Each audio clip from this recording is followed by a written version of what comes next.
하나님 말씀은 누가복음 3장 1절에서 9절입니다. 이 본문은 이제 우리가 읽은 바와 같이 공생의, 그러니까 예수님의 공생의 그 직전에 세례 요한의 등장, 그리고 그 세례 요한의 사역에 대한 기록입니다. 이 말씀을 통해서 우리가 기독교에 대한 이해가 깊어져야 하겠습니다. 그러니까 예수를 믿는 것이 무엇인가에 대한 이해가 우리에게 좀 깊어지기를 바라면서 이 말씀을 제가 증거하려고 합니다. 오늘 여기 보면은 하나님이 이제 세례 요한을 부르셨습니다. 그게 이제 2절에 나와 있죠. 하나님이 세례 요한을 부르셨습니다. 그리고 이 본문을 보면은 여기 보면 하나님이, 그러니까 여기 본문의 표현은 요한에게 임하셨다 이렇게 돼 있죠. 요한에게 임하셨다. 그리고 거기에 역사적 배경도 이제 나타나 있습니다. 1절과 2절에 보면 아까 쭉 이상한 이름들 제가 얘기했죠. 이상한 이름들, 읽기도 힘든 이름들 거기에 나오고, 그리고 또 하나님의 말씀이 임한 장소도 거기 이제 언급이 되어 있습니다. 그러니까 여기 보면 일단 그 정치적인 배경이 거기 이제 우리에게 언급되고 있는 거고, 그리고 또 어떤 그 장소에서 요한이 하나님의 부르심을 받았는가도 거기에 이제 우리에게 나타나 있습니다. 그리고 또 중요한 것은 그 요한이 이제 죄 사함을 얻게 하는 회개의 세례를 전파했다. 이렇게 본문에 이제 기록하고 있습니다. 그런데 이런 그 내용을 보면 여기서 뭐가 이제 우리에게 주목할 내용으로 우리가 봐야 하는가 할 때, 여기에서 이러한 내용은 우리에게 이거를 이제 주목하라는 것입니다. 뭐냐면 요한의 등장과 요한의 사역은 성경대로, 그러니까 하나님이 예언하신 대로 이루어진 내용이라 하는 것을 우리에게 알려주고 있는 겁니다. 그게 이제 오늘 본문에 이제 직접적으로 거론되고 있죠. 4절에서 5절 그리고 6절을 보면 이렇게 되어 있습니다. 선지자 이사야의 책에 쓴 바 광야에 외치는 자의 소리가 있어 가로되 너희는 주의 길을 예비하라. 그의 첩경을 평탄케 하라. 모든 골짜기가 메워지고 모든 산과 작은 산이 낮아지고 굽은 것이 곧아지고 험한 길이 평탄하여질 것이요. 그러면서 모든 육체가 하나님의 구원하심을 보리라. 그리고 중요한 거 이거예요. 우리가 이런 부분들을 성경에서 잘 봐야 돼요. 함과 같으니라. 그죠? 뭘 얘기하고 있어요? 지금 세례 요한이 하나님으로부터 부름을 받고 그가 빈들에서 부름을 받은 이 모든 내용들이 단순히 어디에서 부름을 받았느냐, 어떤 상황에서 부름을 받았냐도 중요하지만 그게 전혀 필요 없다는 얘기는 아니에요. 그게 나오니까. 그렇지만 여기에서 뭘 우리에게 보라고 하는가, 뭘 의도하고 있는가 하면 이 모든 일이 결국 뭐라고요?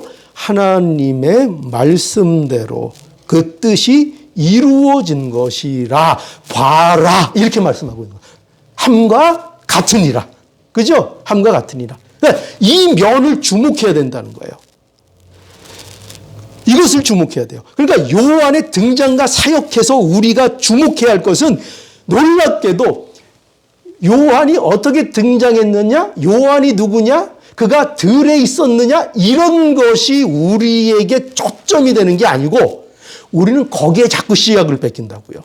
그게 아니라 성경이 우리에게 하고 싶은 얘기는 뭐냐면 그런 일들이 그렇게 벌어졌는데 이 일이 어떻게 해서 이 현장, 우리의 현실로 이 일이 요한에게 벌어졌느냐? 그 일이 왜 나타났느냐를 우리에게 보여주고자 한다고요. 그게 뭐라고요? 성경에 하나님의 말씀에 그렇게 기록되어 있고 그렇게 예언되어 있고 그 예언이 그대로 이루어졌노라. 이것을 봐라 이거예요. 요한의 등장을 통해서. 그걸 보라는 거예요. 그러니까 우리가 주목해야 될 건 뭐냐고요? 뭐죠? 하나님의 뜻이에요. 하나님의 뜻. 빈들이 등장하고 요한이 등장하는 것은 하나님의 말씀이 광야에서 외치는 소리가 있다고 말씀하셨고 그 말씀대로 빈들에서 요한이 하나님의 임하심을 부르심을 받았다. 그죠? 그걸 말씀하고 있는 거예요. 그게 중요하다는 거예요. 그러니까 자 다시 한번 제가 강조합니다. 우리가 주목해야 될 거는 빈들이 아니에요. 빈들 중요해요. 그죠? 모든 이스라엘의 역사를 봐도 그렇고 우리의 신앙에도 봐도 그렇고 중요한 일들이 빈들에서 생기는 건 사실이에요. 그러나 그렇다고 해서 우리가 빈들에 매여 있으면 안 돼요. 그러니까 빈들만이 전부다. 빈들 자체가 여러분들의 종교가 되면 안 돼요. 빈들에 가면 뭐든지 된다. 우리는 빈들에만 있어야 된다. 빈들만 고집하면 안 돼요. 무슨 말씀인지 이해하시겠어요? 빈들이 왜 가치가 있는가 할 때 그 사건이 빈들에서 이루어질 거라는 뭐가 있기 때문에요. 하나님의 말씀이 있다는 거예요. 그게 중요한 거지 빈들이라는 자체가 중요한 게 아닌 거예요. 그러니까 중요한 거는 빈들에도 찾아가는 하나님이 중요한 거죠. 그죠? 빈들이 중요한 게 아니라 그 빈들, 우리는 빈들에 있을 수도 있고요. 때로는 빈들이 아닌 곳에서 있을 수도 있어요. 늘 빈들에 있는 게 아니에요. 중요한 건 뭐냐면 빈들이 종교가 되는 것이 아니라 우리가 어디에 있든지 우리를 찾아오시는 하나님, 그분을 아는 것. 우리를 하나님이 찾아오시는 분이라는 게 중요한 거예요. 우리가 어디에 있든지. 그런데 빈들에는 왜 임하셨어요? 그렇게 예언돼 있어서. 그죠? 그렇게 예언돼 있어서. 그러니까 여기서 우리가 뭘 알 수 있는가 하면요. 복음의 시작은 하나님으로부터 시작됩니다. 복음이 우리에게 임하는 것은 우리가 착각하지 마세요. 우리가 빈들에 있어서도 아니고요. 그리고 우리가 요한 같은 사람이기 때문도 아니에요.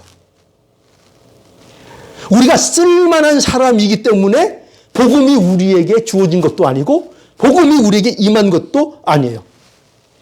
여러분 생각해 보세요. 우리 중에 쓸만한 사람이 있어요, 없어요? 여러분들이 쓸만하다고 생각하세요? 하나님 보시기에 쓸만해서 복음이 여러분들에게 임한 것처럼 느껴지세요? 아니요. 우리 중에는요. 쓸만한 사람이 없어요. 없는데 임한 거예요. 없는데. 그러니까 하나님이 찾아오시면 쓸만한 사람이 되는 거죠. 그죠? 빈들에도 하나님이 찾아오시니까 빈들의 생명의 역사가 있는 거죠. 그렇잖아요. 빈들 그 자체가 무슨 특별한 거예요? 아니잖아요. 요한 그 사람이 뭐 특별한 거예요? 아니잖아요. 그런데 왜 그에게 사명이 맡겨져? 그가 사명을 감당할 수 있었는가 할 때 하나님이 요한을 빈들에서 찾아오셨기 때문이죠. 그러니까 우리가 이걸 알아야 돼요. 우리에게는요, 복음을 임하게 하는 그 어떤 요소도 우리에게 있다 없다. 이거 분명히 아셔야 돼요. 복음이 우리에게 임하게 되는 그 어떤 조건과 어떤 요소도 우리에게 있다 없다. 우리에게는 없다. 우리에게는 없다. 이게 기독교예요. 이걸 믿는 게 기독교. 그런데 우리에게 임했다. 그런데 우리가 복음을 알게 됐다. 그런데 우리가 예수 그리스도의 복음 안에 있다. 이것을 믿는 것. 이게 기독교의 진수예요. 하나님이 찾아오셔서 하나님이 부르실 때에 우리에게는 사명이 시작되는 거고요. 하나님이 부르실 때에 우리에게 새 생명이 시작되는 거고요. 하나님이 우리에게 찾아오셨을 때에 비로소 복음이 시작되는 거예요. 복음은 그렇게 시작되는 거예요. 오늘 여기 본문 7절에 보면, 근데 여기 또 보면 이제 요한이요, 자기에게 그 세례를 받으러 나온 사람들에게 이제 어떻게 말을 했는가 우리에게 보여주고 있어요. 근데 7절을 보면 뭐라고 돼 있어요? 요한이 자기에게 세례를 받으러 나온 사람들에게 여기 보면 놀랍게도 뭐라 그랬어요? 독사의 자식들이라 그랬어요. 그러니까 지금 이 독사의 자식이라는 건 뭐냐면 마귀의 자식, 이런 그 의미를 갖고 있어요. 그러니까 이거는 이제 영적인 상태를 말하는 거죠. 지금 그들은 세례를 받으러 나온 겁니다. 세례를 받으러 나왔어요. 그 모습은 여러분 좋은 모습이에요, 나쁜 모습이에요? 좋은 모습이죠. 너무나 아름답게 보이는 모습이에요. 그런데 놀랍게도 요한은 이 사람들에게 지금 뭐라고 얘기한다고요? 아니, 세례를 받으러 나온 사람들인데, 그죠? 나온 사람들인데 그 사람들에게 뭐라고 한다고요? 독사의 자식들이라고 말씀하고 있어요. 말하고 있어요. 그러면서 너희는 하나님의 진노를 피할 수 없다는 거예요. 피할 수 없다. 보세요. 뭐라고 돼 있죠?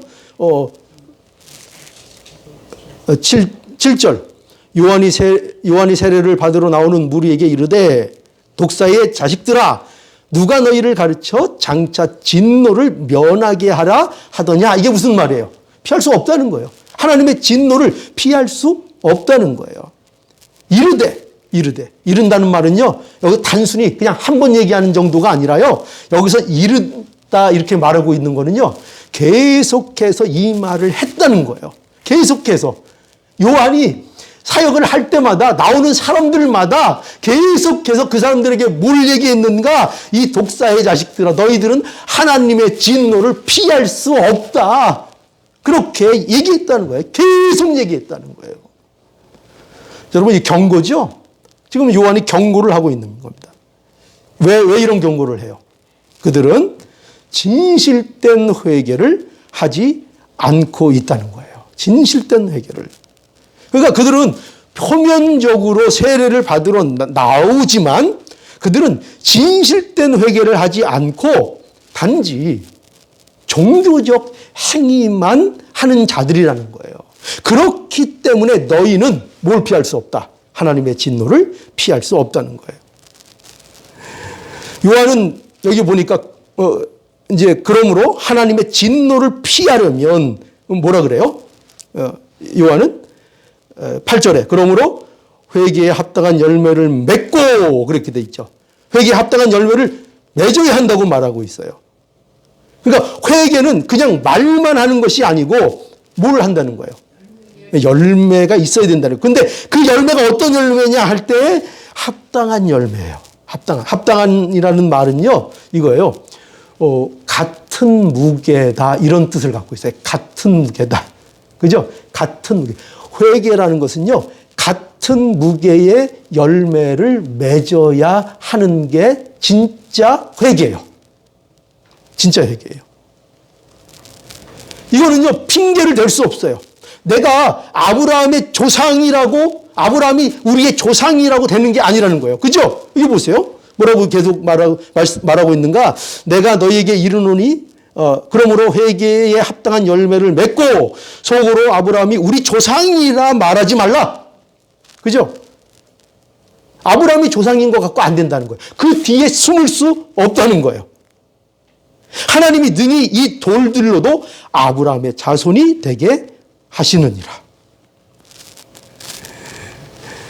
여러분, 뭘 알 수 있어요? 하나님의 진노를 피하는 것은요, 또 다른 말로 얘기하면 진정한 복음을 받아들이게 되는 것은요, 또 참 회개를 하게 되는 것은요, 이것은 무슨 혈통의 문제가 아니라는 거예요. 무슨 선민 사상을 가졌다고 되는 게 아니라는 거예요. 나는 뭐 아브라함의 자손이고, 나는 뭐 어떤 집안이고, 우리 아버지가 뭐 장로고, 뭐 목사고, 내가 어떤 가정에서 태어나고, 이런 거에 관련이 없다는 거예요. 그런 거 뒤에 숨을 수 없다는 거예요. 숨을 수 없다는 거예요. 회개에 합당한 열매를 맺어야 한다는 거예요. 실제로. 그 무게가 같은 회개가 있어야 된다는 거예요. 그러니까 이러한 말을 들은 사람들이요, 요한에게 이제 그 해결책을 묻습니다. 뭐라고 묻는가? 10절에 우리가 물어 가로되 그러면 우리가 무엇을 하리까? 우리가 무엇을 하리까? 자, 이 질문에 대해서 요한이 말하는 것이 무엇인가 보니까 참 놀라운 그 답변을 해요. 뭐냐면 11절에 뭐라고 되어 있어요? 여기 보니까 옷 두 벌 있는 자는 옷 없는 자에게 나눠주라는 거예요. 그리고 또 먹을 것이 있는 자는 없는 자에게 나눠주라는 거예요. 그러니까 여기 보면은 있는 자는 뭐예요? 간단하게 얘기하면 없는 자에게 나눠주라는 거예요. 있는 자는 있다고 나만 잘 살면 된다고 내가 뭐 복이 타고나서 그렇지 그렇게 생각하지 말고 그걸 가지고 어떻게 하라고요? 없는 자들과 나눌 생각을 하고 없는 자들을 생각할 수 있어야 한다는 거예요. 지금 그런 걸 놀랍게 얘기해요. 또 12절에 뭐라고 얘기하는가 하면요. 12절에 세리들은, 요번에 세리들이 질문할 때, 세리들이 뭘 하면 좋겠습니까? 할 때, 세리들에게는 새 외에는 늑징, 즉, 강제로 거두는 일을 하지 말라. 이렇게 얘기했어요. 그러니까 정당한 세만 받고 너에게 권력이 있다고 해서 그거 이용해서 그저 뜯어먹지 말라는 거예요. 더 하지 말라는 거예요. 또 13절에는 뭐라고 되어 있는가 하면은 군병들은 강포하지 말고, 강포하지 말라는 게 뭐예요? 잘못하면 이 군병들은 무력을 갖고 있기 때문에 잘못하면 싸나워지겠죠? 싸납게 굴지 말고, 그죠? 싸납게 굴지 말고, 또 무소, 없는 것을 꾸며서 고소하지 말고, 요를 족한 줄 알라. 그러니까 네가 받는 금요를 족한 줄 알라. 놀랍죠? 특별히 싸납지 말라. 여러분, 싸나우면 안 돼요. 싸나우면 안 돼요. 우리 집사람이 얼마 전에 그 소셜 오피스에 한번 갔다 왔는데, 뭐 영어도 잘못하는데 가서 이제 할머니 데리고 가서 이렇게 하는데, 이제 시원찮으니까 이제 이 미국 사람이 막 무시를 하고, 한 번에 끝날 일을 다음에, 요 케이스는 또 다음에 오고, 요 케이스는 다음에 오고, 그러면서 아주 골탕을, 그게 맞는 건지, 우리가 그냥 골탕으로 생각하는 건지 잘 모르겠지만 그러더래요. 근데 아주 얼마 전에 다녀와서는 얼굴이 활짝 피었어요. 왜 그러니까, 갔더니 한국 분이 마침 오셨는데 그렇게 친절할 수가 없더래요. 그냥 쌓인 일들을 모두 한 방에 끝내주더래요. 한국 분이. 네. 그러면서 얼마나 삭삭하게 잘 일을 처리해 주는지. 여러분, 그 사람이 기독교인인지 뭔지 잘 모르겠어요. 그런데 우리가 뭘 알아야 되는가? 성도들은요, 이런 일로 쌓아나오면 돼요, 안 돼요? 안 되죠. 사람들 대할 때 쌓아나오면 돼요, 안 돼요? 자기 권력, 자기 조금 쥐꼬리만큼 갖고 있는 권력 가지고 쌓아놨게 굴면 돼요, 안 돼요? 그게 그리스도인다운 거예요? 아니죠. 전혀 아니죠. 그죠? 그러니까 여기서 우리가 뭐가 놀랍다 말씀하는 거냐면요, 참 놀라운 것은 요한은요, 사람들에게 놀랍게도 이런 얘기를 안 한다는 거예요. 어떻게 해야 진짜 좋은 열매를 맺는 겁니까? 어떻게 회개에 합당한 열매를 맺는 겁니까? 할 때 요한은 이렇게 얘기 안 했다는 거예요. 기도 더 해야 돼. 이렇게 얘기 안 했어요. 너무 놀랍죠? 우리는 보통 목사님들한테 얘기하면 뭐라 그래요? 뭐 잘 안 되는 것 같고요. 뭐가 힘들고 그래. 그러면 하는 얘기 뭐예요? 기도 안 해서 그래. 기도 더 열심히 해야 돼. 보통 그러잖아요. 그죠? 근데 요한은요, 지금 이 상황에서 그런 거 얘기하지 않고요. 기도도 하라, 뭐 금식도 해라, 헌금도 내라, 더 열심히 종교 생활해라, 이런 거 말하고 있지 않아요. 놀랍게도요. 너무나 낯설어요. 우리에게는. 요한은요, 오히려 뭘 얘기하고 있는가 하면요, 더 일반적이고 보편적인 것들을 얘기하고 있어요, 지금. 놀랍게도. 여러분, 이게 왜 중요한가 하면요, 회개에 합당한 열매는 뭘 알 수 있는가? 단지 종교적인 행위만을 얘기하는 게 아니라는 걸 알 수 있어요. 종교적인 행위. 그것은 더 종교 행위보다 더 일반적이고 더 보편적이라는 것을 우리는 알아야 돼요. 우리가 오해하는 것 중에 하나가 뭔가 하면은요, 뭐냐면 이거예요. 기독교의 타락은 어떤 종교적 행위를 덜 하는 거라고 생각하는 경우들이 많아요. 예, 물론 그런 것이 한 모습일 수 있어요. 그죠? 기도를 뭐 게을리 한다거나 덜 한다거나 예배를 뭐 소홀히 한다거나 이런 것도 어떤 타락의 모습일 수 있어요. 한 부분일 수 있어요. 그러나 여러분 우리가 분명히 알아야 돼요. 기독교의 종교적 타락의 핵심은요. 그것보다 더 중요한 게 뭐냐면 기독교 세계관으로 살지 않고 즉 회개에 합당한 좋은 열매를 맺지 않고 그저 하나님을 자신의 소원을 들어주는 존재로 격화시켜서 하나님을 세상을 가지는 세상의 가치를 추구하는 도구, 수단으로 전락시켜버리는 거예요. 여러분 이해하시겠어요? 이게 기독교의 종교적 타락의 핵심 중에 핵심이에요.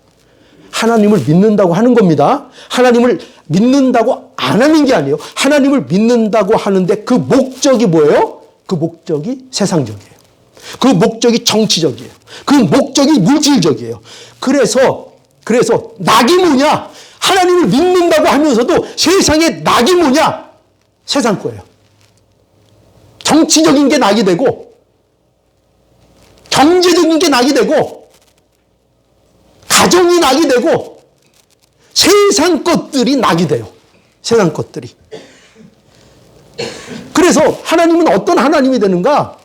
하나님은 이러한 나의 꿈을, 나의 성공을 돕는 수단에 불과해요. 하나님. 하나님의 뜻이 중요한 게 아니라 하나님을 통해서 내가 무엇을 이루어내는가. 하나님을 도구화시킨다. 하나님을 격화시키는 겁니다. 하나님의 위대하심을, 그 하나님의 영광을 인간의 욕심을 가지고 격화시켜버리는 겁니다. 하나님이라는 존재를. 여러분, 기독교에 대한 이해가 깊어지기를 원해요. 제가 늘 제 목회의 비전이라 그럴까요? 꿈은 뭐냐면요. 물론 새로운 영혼들 구원하는 거 중요하고 그것도 목표가 있지만 기독교에 대한 이해가 깊어지도록 하는데 저는 많은 사명감을 갖고 있어요. 기독교의 이해가 깊어져야 돼요. 왜 우리가 기독교인으로서의 그 풍요로움과 그 천국의 현실을 우리가 왜 살아내지 못하고 그걸 복으로 누리지는 못하는가 할 때 우리가 기독교를 이해하는 일에 너무나도 빈곤한 상태에 늘 처해 있기 때문에요. 기독교인인 건 기독교인인데 예수를 안 믿는 건 아닌데 그 모든 삶의 기준이 세상적이에요. 세상적으로 살아요. 여러분, 예수를 믿는다는 것은요, 이런 거예요. 뭐냐면 세상과 다른 기독교적 세계관을 가지게 되는 거예요. 이게 정말 기독교예요. 이게 정말 예수를 믿는 거예요. 여러분, 세계관이 뭔지 알죠? 세계관. 여러분들은 다 세계관을 갖고 있어요. 그 세계관이라는 것은 뭐냐면요, 여러분들이 삶의 어떤 것들을 판단하고 방향을 결정하는 기준이 되는 거예요. 여러분들이 갖고 있는 세계관이요. 여러분들은 어떤 세계관을 갖고 있겠어요? 어떤 세계관으로 여러분들의 인생을 판단하고 여러분들의 인생의 방향을 잡고 있어요? 실제로 뭘 갖고 여러분들은 살아나가요?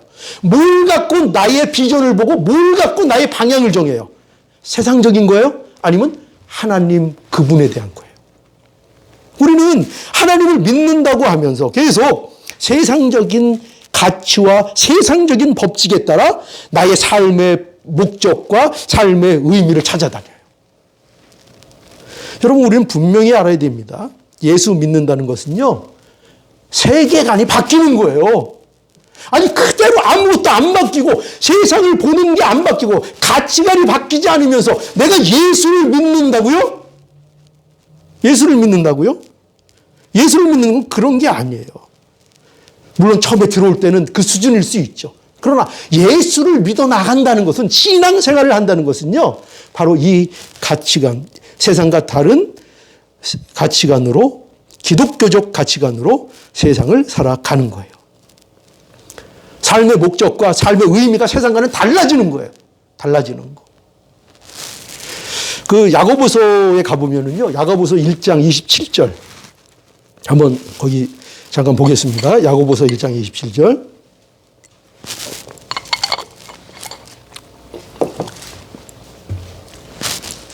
야고보서 1장 27절 하나님 아버지 앞에 정결하고 더러움이 없는 경건은 곧 고아와 과부를 그 환난 중에 돌아보고 또 자기를 지켜 세속에 물들지 아니하는 이것이니라. 예. 여기 보면은 하나님 아버지 앞에 정결하고 더러움이 없는 경건 이렇게 나오죠. 경건인데 어떤 경건이냐? 하나님 앞에 정결하고 더러움이 없는 그 경건. 오늘 본문식으로 얘기하면 이게 뭐예요? 회개에 합당한 열매. 그죠? 그거예요. 회개에 합당한 열매. 근데 그게 뭐라고요? 그것은 고아와 과부를 돌아보는 거라고요. 고아와 과부를 돌아보는 거. 구약에도 그렇고 신약에도 그렇고 계속 강조되고 있는 것 중에 하나가 뭐냐면 어려운 이들에 대한 돌봄이에요. 고아, 과부, 그리고 나그네를 돌보라는 거예요. 이것을 성경이 강조하는 것은 이게 아니에요. 단지 이웃을 도와야 한다는 윤리나 도덕을 지금 가르치는 게 아니에요. 고아와 과부와 나그네를 대접하라는 것은 이건 그런 의미가 아니고 이것은 이런 거예요. 세상의 이해관계를 벗어난 기독교 복음의 본질을 말하고 있는 거예요. 세상적 이해관계를 벗어난 것. 그러니까 보세요. 고아와 과부와 나그네를 돕는다는 것은 세상의 이해관계를 벗어난 행동으로 성경이 제시하고 있는 거예요. 그러니까 세상은 보세요, 여러분. 세상은 전부 다 뭐로 움직여요? 이해관계로 움직인다고요. 세상은 전부 다. 전부 다 뭐냐면요. 계산이에요. 전부 다. 이것이 얼마나 내게 이익이 되는가. 저 사람을 도우면 이것이 내게 얼마나 이익이 돼서 돌아올까. 그죠? 저 사람을 도우면 그게 아니더라도 그런 속내가 아니더라도 적어도 더 고교라고 생각해도 이거예요. 저 사람들을 도와서 내 마음에 얼마나 만족이 될까. 그죠? 결국 다 뭐예요? 그것도 좀 고상해 보이긴 하지만 그것도 뭐를 꿈꾸는 거예요? 내 유익을 꿈꾸는 거잖아요. 그것도 계산이에요. 그냥 물질적인 그냥 뭐라 그럴까요? 좀 정난한 그런 게 표현이 아니라 그렇지. 그거를 통해서 내가 만족을 누리는 것도 일종의 보상이고 대가고 이익이라고요. 그죠? 그 마음의 평안을 누리는 거. 그러니까 이런 이해관계, 이것이 세상의 법칙인데 이러한 세상의 법칙에서 벗어난다는 것이죠. 벗어난다. 그러니까 돕되 왜 고아와 과부를 돕고 나그네를 도우라 그랬는가 하면은 그 전제가 뭐냐면 그들은 이런 의미예요. 그들은 다시 나에게 도움을 되돌려 줄 수 없는 대가를 돌려줄 수 없는 사람들이라 이거야. 한 번 보면 끝이다 이거야. 나그네 뭐 그렇게 융성하게 대접하냐. 한 번 보면 끝인데 대가를 바라지 않는 거예요. 대가를. 이익타산을 따지지 않는 거예요. 조건 없이 베푸는 거예요. 그러니까 이거는요. 세상의 법칙에 벗어나는 거예요. 세상은 그럴 수 없어요. 세상은 그런 일을 할 수가 없어요. 어떤 경우라도 그런 거 있잖아요. 뭐 질량 보존의 법칙 뭐 이런 거 있잖아요. 그죠? 세상에는. 그죠? 그게 변할 수가 없어요. 세상의 법칙 안에서는 주는 게 있으면 받는 게 있고 잃는 게 있으면 얻는 게 있고 한쪽에서 행복하면 한쪽에서는 불행하고 반드시 세상에는 그렇다고요. 누구도 다 만족하는 현실은 일어나지 않는다고요. 세상에서는. 그런데 뭐를 꿈꾼다고요? 뭐를 바라본다고요? 바로 이해타산을 벗어난 세상의 법칙을 벗어난 하나님의 뜻을 따르는 자들이 된다는 거예요. 이게 바로 예수를 믿는다는 거예요. 예수를 믿는다는 거. 이게 회개에 합당한 열매를 맺는다는 거예요. 예수를 믿는다는 것이 무엇인지 구체적인 삶의 모습이 바로 이것을 얘기하고 있는 거예요. 여러분, 우리의 신앙을 한번 점검해 보시기 바라요. 여러분, 신앙 한번 점검해 봐요. 만일 여러분들의 신앙이 특정한 행위로만 나타나고 있다면 회개해야 합니다. 네. 어떤 사람이요, 교회를 30년 다녔대요. 어느 날 직장 동료하고 식사를 할 일이 생겼어요. 근데 이 사람이 이제 식기도를 이렇게 한 거예요. 그러자 그걸 본 직장 동료가 깜짝 놀란 거예요. 깜짝 놀라면서, 아니, 교회에 다니시는 분이셨어요? 지금까지 교회에 다니는 줄 몰랐다는 거예요. 뭐 때문에 알았어요? 공교롭게 식사 한번 하게 됐는데 거기서 기도를 하네? 그래서 알게 됐다는 거예요. 여러분 명심하세요. 여러분이, 물론 그것도 귀한 거예요. 그거 하지 말라는 얘기 결코 아닙니다. 그런데 문제는 뭐냐면, 여러분이 교회에 다니고 예수를 믿는다는 사실이 그저 식기도 할 때야 비로소 눈치채는 정도라면 그건 여러분들에게 비극이라 이거예요. 그건 비극이라 이거예요.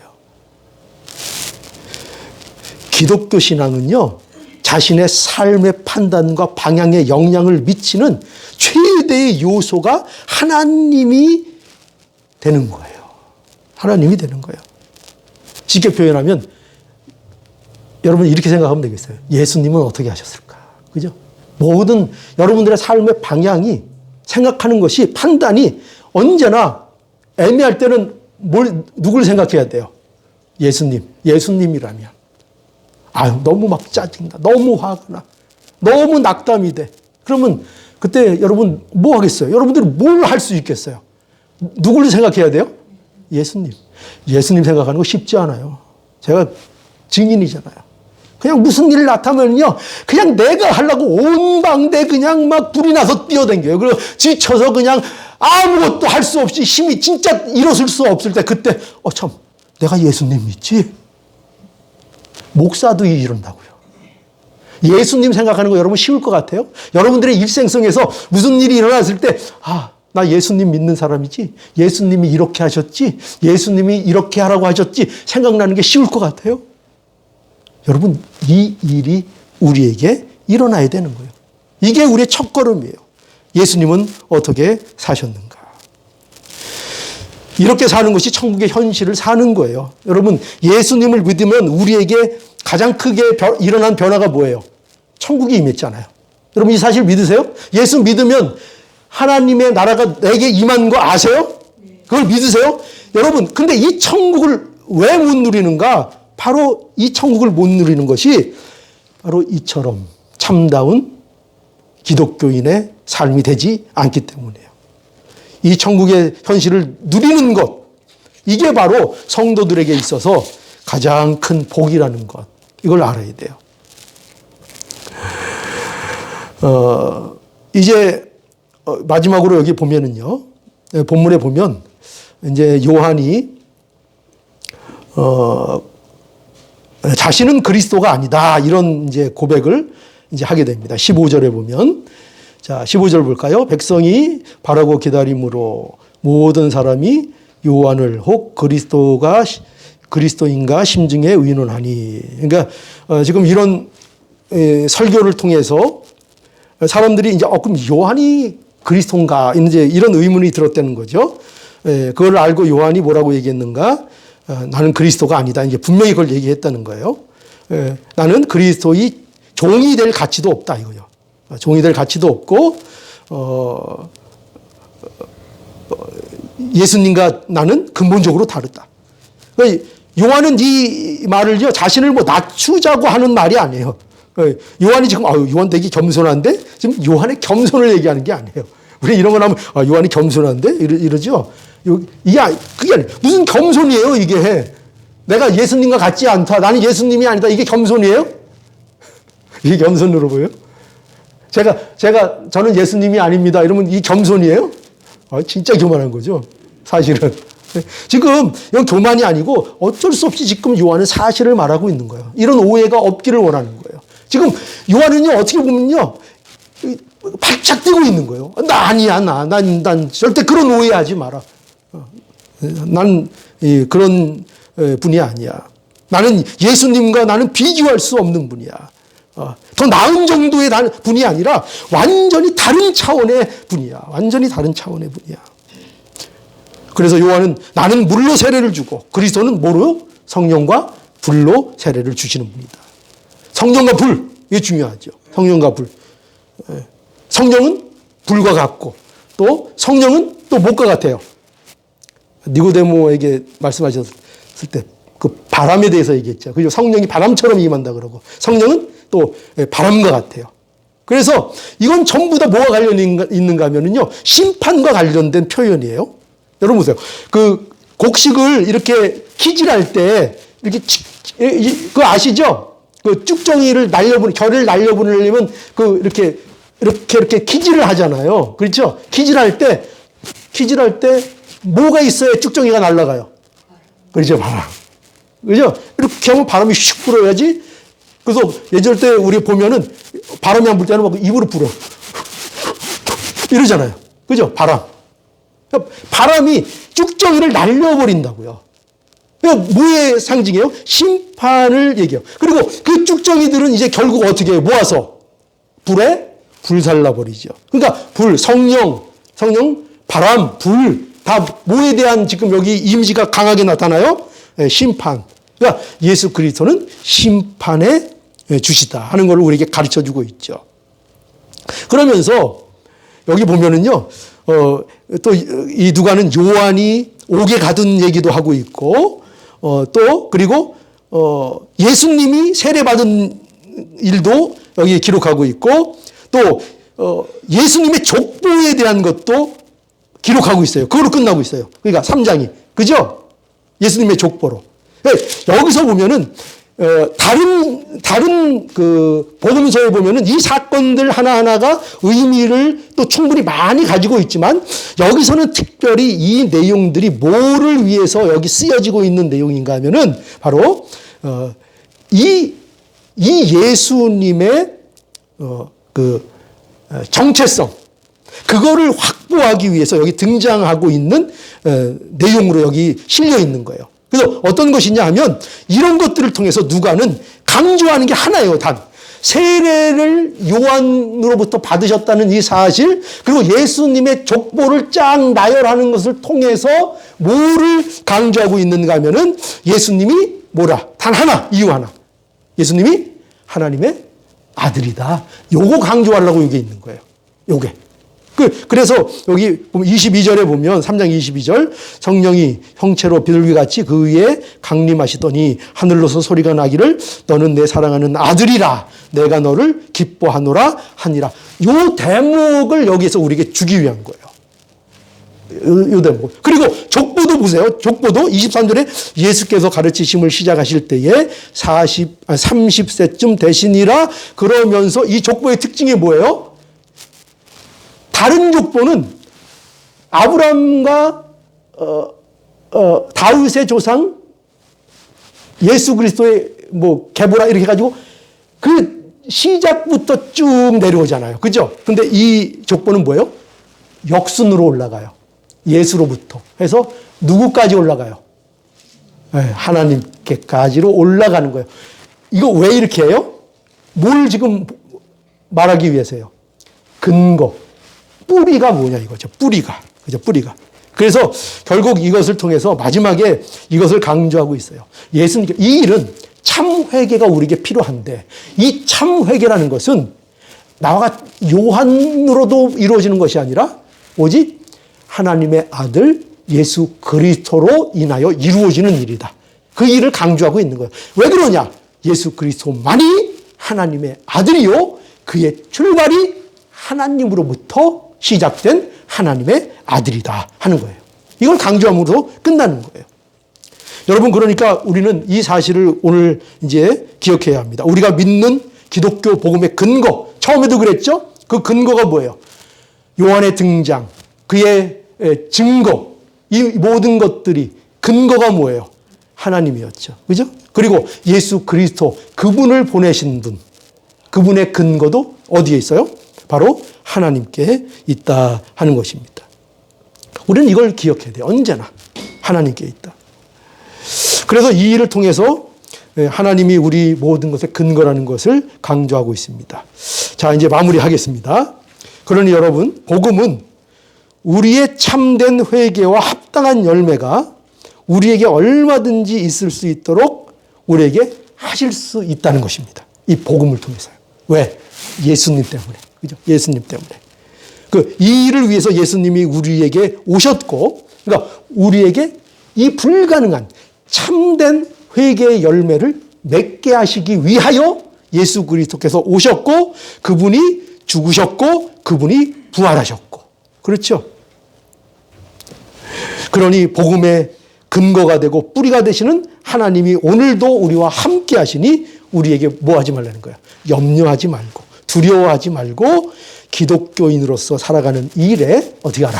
더욱 힘을 쓰고, 더욱 분발하여 낙담하지 말고 하나님의 말씀을 따르라. 이렇게 말씀하고 있습니다. 그러니 이 말씀을 통해서 여러분 세상을 두려워하지 말고 기독교인으로서 살아가는 일에 더욱더 힘을 얻는 오늘 이 말씀이 될 수 있기를 간절히 바랍니다. 아멘. 예, 기도하시겠습니다.